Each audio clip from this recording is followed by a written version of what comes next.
ओए मेरे शमशेरों, ऐसी ही रोचक कहानियों के लिए प्लीज़ लाइक करो, सब्सक्राइब करो और हाँ, घंटा जरूर बजा देना।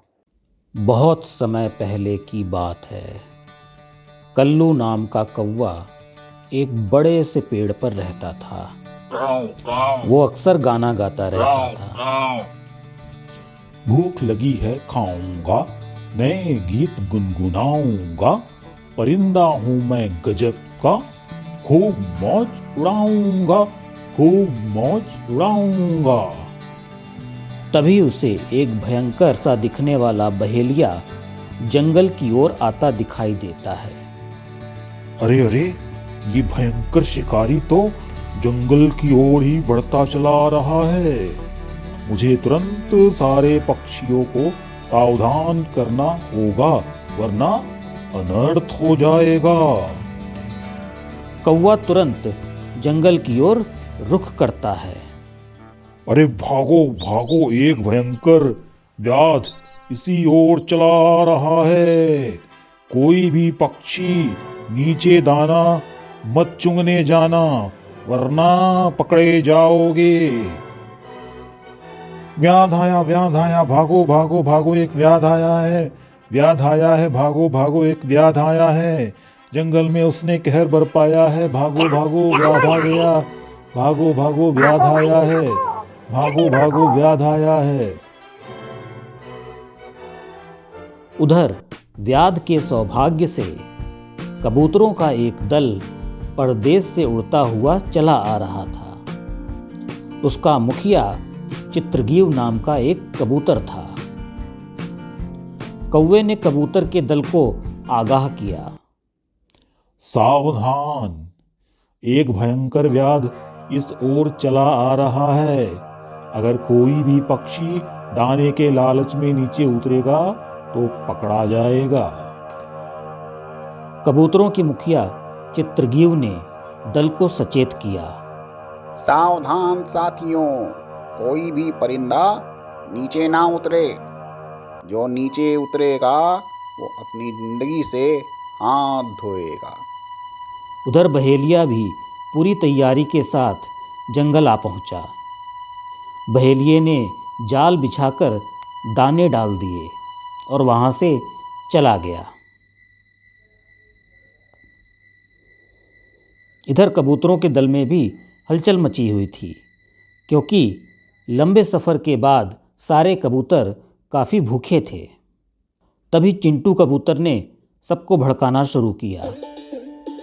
अरे भाई, पेट में आग लगी है, मेरी तो जुबान टपकी जा रही है, अपन से तो बर्दाश्त नहीं हो रहा। क्या कह रहा भाई, तू क्या कह रहा है? हाँ भाई, मेरा भी लार टपक रहा है, भूख से आंखें बाहर आ रही हैं, मुझसे भी ना रहा जाएगा। पहले पेट पूजा करो, उसके बाद जो होगा देखा जाएगा। चलो चलो सब लोग, चलो चलो भाई, चलो हाँ चलो, हाँ चलो चलो चलो सब लोग, चलो बाबा चलो, चलो दाना खाने चलो। और फिर वे सब नीचे दाना चुगने उतर जाते हैं। अरे अरे अरे, कहाँ जा रहे हो तुम लोग? सब के सब फंस जाओगे। उन्हें देखकर अन्य कबूतरों का भी सब्र का बांध टूट जाता है और वे भी सभी नीचे उतर जाते हैं। हाय राम, फंस गया रे, फंस गया। अब क्या करें, कैसे निकले यहाँ से? फंस गया रे बाबा, फंस गया। अरे ये चिंटू के चक्कर में सब फंस गए। बचाइए मुखिया जी, मुखिया जी बचाइए। अपने साथियों की ऐसी हालत देखकर कबूतर का मुखिया सोच में पड़ गया। नालायकों, मना किया था ना, पर तुम लोगों को अपनी चटोरी जुबान पर नियंत्रण ही नहीं है। खुद मुसीबत मोल कर बैठ गए। अच्छा, अब ध्यान से सुनो। तुम लोग अधिक फड़फड़ाना बंद करो और उड़ने की कोशिश मत करो। बहेलिया इधर ही आ रहा है। अगर ज़्यादा फड़फड़ाओगे तो व्याध तुम्हें मार देगा। इसलिए फड़फड़ाना बंद करो और अब अधमरे से जाल में बैठे रहो, तब तक मैं कोई तरकीब निकालता हूँ। इधर बहेलिया जाल में ढेर सारे कबूतरों को फंसा देखकर बहुत खुश होता है। वाह वाह, आज तो किस्मत ही अच्छी है। मज़ा ही आ गया, इतने सारे कबूतर इकट्ठे फंस गए। गजब हो गया भाई, गजब हो गया। वाह वाह कबूतर मेहरबान, तो ये व्याध हो गया पहलवान। रे रे रे। व्याध कबूतरों को लेकर चल दिया। इधर कौवा और मुखिया भी पीछे पीछे व्याध के चल दिए। चलते चलते व्याध थक कर पानी के किनारे सुस्ताने के लिए बैठ गया। आराम कर लेता हूँ। इधर कबूतरों के मुखिया ने देखा कि व्याध का दिमाग भटक गया है, तो उसने कबूतरों को आवाज लगाई। साथियों, यही सही समय है व्याध से छुटकारा पाने का। सारे कबूतर एक साथ पंख फड़फड़ाएंगे, जिससे हम जाल सहित उड़ जाएंगे। एकता में बहुत शक्ति है साथियों। आज हमारी एकजुटता ही हमें बचाएगी। सब लोग इकट्ठा दम लगाओ। सभी कबूतरों ने वैसा ही किया। दल ने एक साथ उड़ान भरी और जाल सहित उड़ गए। बहेलिया यह सब देखकर भौंचक्का रह गया और उसे कुछ भी समझ में नहीं आया। बेचारा बहेलिया कबूतरों के साथ अपने जाल से भी हाथ धो बैठा। तत् सारे कबूतर उड़ गए। इधर मुखिया ने भी देखा कि बहेलिया काफी पीछे रह गया है, तो वह कबूतरों को लेकर अपने मित्र चूहे के पास पहुंचा, जिससे वो अपना जाल कटवाकर स्वतंत्र हो सके। हे मित्र, शीघ्र आओ, मुझ पर विपत्ति का पहाड़ टूट पड़ा है। यह सुनकर चूहा अपने बिल से बाहर आया। अरे मित्र, आज तुम यहाँ कैसे, वो भी इस हालत में कैसे पहुँच गए हो? ये सब कैसे हो गया? मुखिया ने उसे पूरी बात बताई। हे मित्र, ये सब हमारी लालची जुबान का परिणाम है। जमीन पर बिखरे दाने देखकर हमसे रहा नहीं गया और हम जाल में फंस गए। मैं इन्हें तुम्हारे पास लाया हूं ताकि हम आजाद हो सकें। वाह मित्र, तुमने तो बहुत अच्छा किया जो यहाँ चले आए। अब तुम निश्चिंत रहो, मैं तुम्हें अभी बंधन मुक्त कर देता हूँ। ये कहकर चूहे ने जाल काट दिया।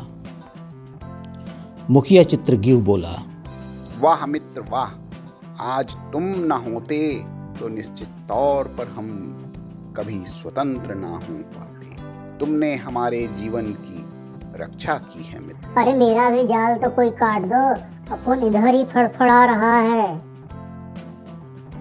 चूहे ने हंसकर कहा, जरूर, क्यों नहीं।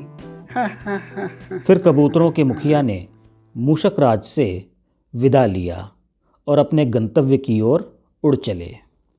इधर कौवा यह सब कुछ देख रहा था। वह चूहे की संपन्नता और कुशलता देखकर मुग्ध हो गया। उसने सोचा, वाह क्या चूहा है, इतना संपन्न और कुशल। यद्यपि मैं किसी पर विश्वास नहीं करता, पर यह चूहा तो अलग ही किस्म का है।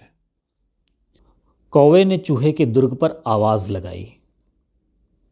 कौवे को देखकर चूहे ने कहा, मैं तुम्हारा भोजन हूँ, भला मैं तुम्हारा मित्र कैसे हो सकता हूँ? दो प्रकृति से विरोधी जीवों में मित्रता भला कैसे हो सकती है? मैं तुम्हारी संपन्नता पर मुग्ध हो गया हूँ। मुझे अपना मित्र बना लो, अन्यथा मैं यहीं प्राण त्याग दूंगा। कौवे के काफी जोर देने पर चूहा राजी हो गया।